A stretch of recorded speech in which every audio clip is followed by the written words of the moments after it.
Olá a todos e todas, estamos aqui na Penaló com a doutora Patrícia Peck, ela que é sócia, CEO e founding partner do Peck Advogados. Doutora, seja muito bem-vinda. Obrigada pelo convite. Bom, a gente vai falar, claro, sobre tecnologia, sobre inteligência artificial, sobre temas aí sobre os quais a doutora discorre muito bem. E a primeira pergunta, então, como você vê o papel da regulamentação em ambientes digitais, como o metaverso, especialmente em relação à privacidade e à segurança dos usuários? Bem, primeiro a gente está passando por uma transformação muito grande da sociedade e isso exige que o direito evolua junto, né? Então, se a sociedade muda, o direito também tem que mudar e evoluir. Logicamente que mexer com leis tem aí um processo mais demorado, mas é necessário, porque você precisa trazer segurança jurídica para todas as partes. Então, o debate hoje é o quanto que o próprio mercado pode ser mais proativo, sugerir uma construção conjunta ou ficar aguardando que o legislativo tenha essa iniciativa. Então, o Brasil tem sido protagonista de trazer propostas relacionadas a regular plataformas, discutir responsabilização, querer atualizar o próprio marco civil da internet, que já tem essa necessidade devido às mudanças, enxergar também uma necessidade de atualizar a questão de novos crimes digitais que a gente já vem vivenciando, como é o sequestro de dados, assim como propor novas regulamentações que alcançam até a temática da inteligência artificial.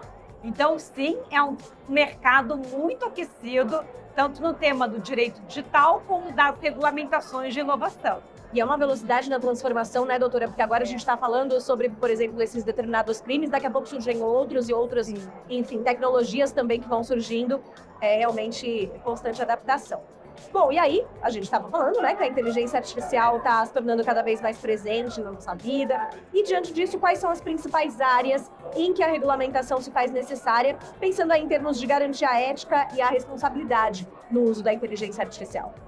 Esse é um dos pontos mais debatidos hoje. Pergunta de $1 milhão. $1 milhão, né? Como tratar a inteligência artificial?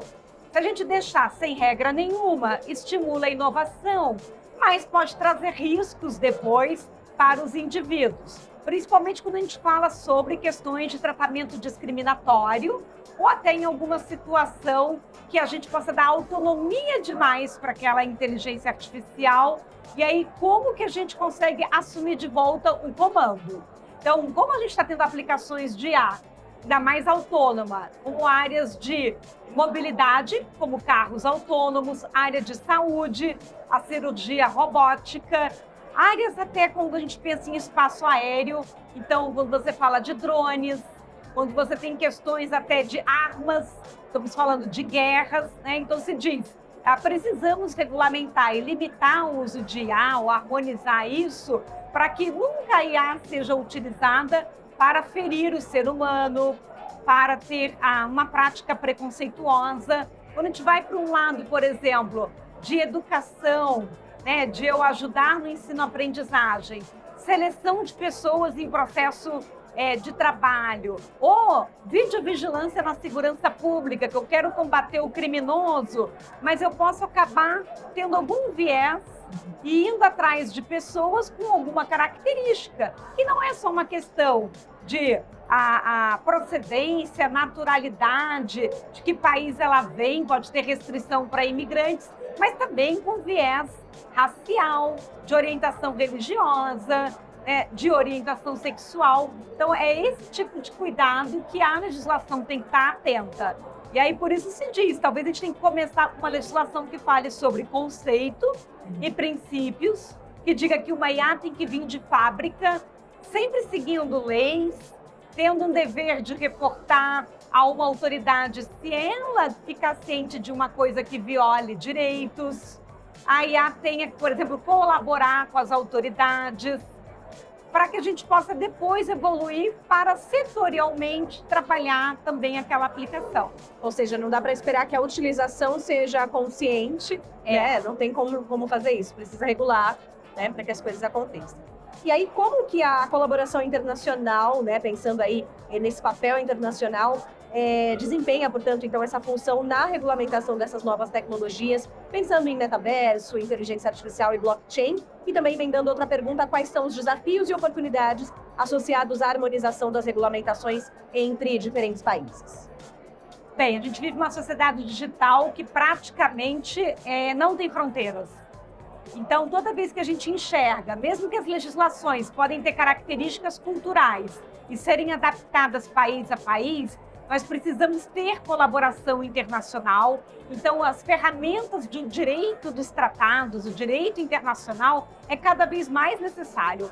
Se a gente não puder acionar uma corte internacional, conseguir atender esse titular que hoje, ele pode não estar só em corpo físico, ele pode estar como um avatar, você comentou metaverso, em qualquer lugar do planeta. Então, como é que eu garanto a defesa de direito deles na hora que ele está dentro desse ambiente digital, se eu ficar ali limitado ao território brasileiro e a gente não harmonizar essa regulamentação em vários países? Então, tanto do ponto de vista de ter a regra uniformizada, como fazer campanha educativa e como depois também poder ter uma eficácia de executar aquela medida e ela ser aplicada no planeta, ou seja, dentro do ambiente digital, só assim que a gente vai ter uma sustentabilidade para desenvolver a tecnologia de forma segura, ética e respeitando direitos humanos. Bom, perfeito. E aí, a gente está falando o tempo todo aqui dessa rápida evolução tecnológica, né? As regulamentações muitas vezes têm dificuldade em acompanhar esse ritmo, pensando então em como as autoridades regulatórias podem equilibrar a promoção da inovação com a necessidade de proteger os interesses dos cidadãos e a estabilidade do sistema financeiro em um ambiente digital em constante mudança. Como fazer esse equilíbrio? Essa é uma outra questão desafiadora, né? Mas assim, a sociedade vem enxergando a inovação até para atender necessidades socioeconômicas. Então, o estímulo à inovação, ele já é natural, né? Se a gente, qualquer pessoa pode fazer tudo aquilo que não seja proibido em lei. Então, a gente já vive livre economia, livre iniciativa, liberdade de mercados digitais. Acho que estamos muito mais querendo tratar um pouco esse check and balance, ou seja, até onde, qual é o limite para não haver abuso, né? Para que a gente também, querendo estimular toda a liberdade econômica, não tenha depois situações que a gente chamaria ali de falha de mercado, market failure, que eu possa afetar consumidor, indivíduo, públicos vulneráveis, que nem criança, adolescente, idoso, que a gente possa colocar a humanidade em risco no futuro com relação à aposentadoria. Se nesse momento, no dia presente, nós substituirmos todos os motoristas numa frota de caminhão para caminhão autônomo, no futuro, como é que eu consigo garantir a previdência e a aposentadoria daqueles motoristas humanos que foram se aposentando? Ou como é que eu posso ensiná-los uma nova profissão se eu estiver substituindo por uma frota autônoma? Então, não que seja ruim, porque a gente pode ter um benefício. Eu não vou ter tanto acidente de trânsito, vou estar protegendo as pessoas. Então, eu posso estar robotizando, trazendo inteligência artificial para a melhoria da sociedade. Mas é importante pensar como que a gente garante depois pagar essa conta, ou seja, essa conta fechar sem gerar um prejuízo para o ser humano lá na frente. Então, sempre uma busca por equilíbrio, né, doutora? Perfeito, muito obrigada.